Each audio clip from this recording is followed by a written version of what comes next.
конкретно за оваа фреска Оплакување Христово, значи емоцијата на лицето на Пресвета Богородица, ангелите исто така просолзуваат, плачат, тагуваат за смртта на Господ Исус Христос, тоа претходно не било насликано на тој начин.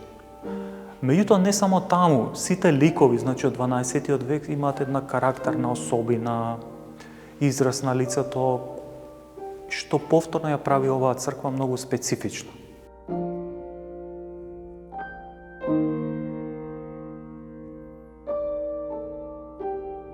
Ако отворите книга по историја на уметност, вие ќе најдете фрески од оваа црква. Меѓутоа, фреските, овие оригиналните, биле покриени со фрески од 19 век. И на почетокот од 20 век, во 20-тите години, Николај Окуњев всушност ги открива старите цркви и од тогаш нашата црква станува многу позната.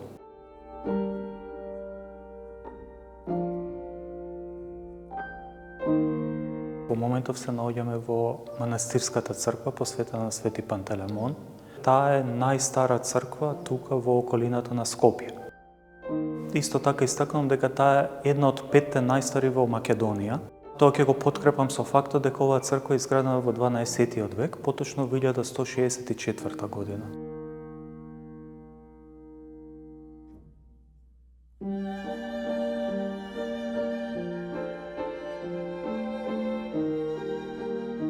Фреските во првата и во втората зона се оригинални од 12 век, а во 16 век, поради земјотресот, имаме фрески во горните зони кои се од 16 век.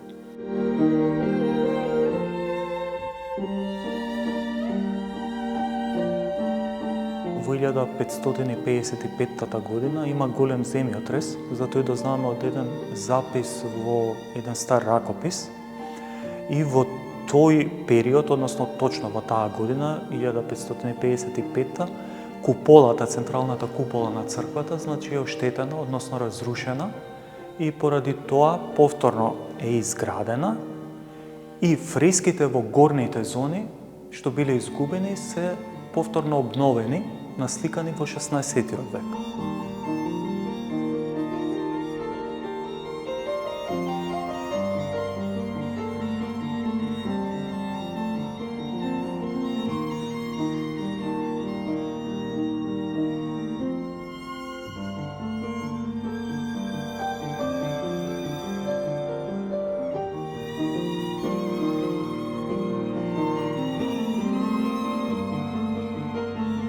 Овој манастир си има континуитет во однос на монашкиот живот. Во самиот книторски запис вели дека кога Алексеј Ангел Комнен изградил оваа црква, тука живеел игуменот Јоанники.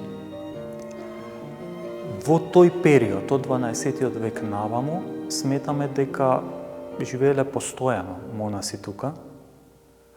Меѓутоа, во оној период претходен, да речеме, во тој комунистички режим, да речеме, има еден вид прекин.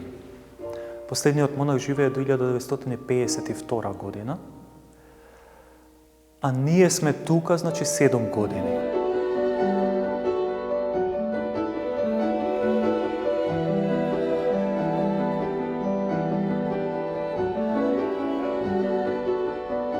Сега се наоѓаме во тој период од годината. Погледнете во околината, значи, што прави светлината.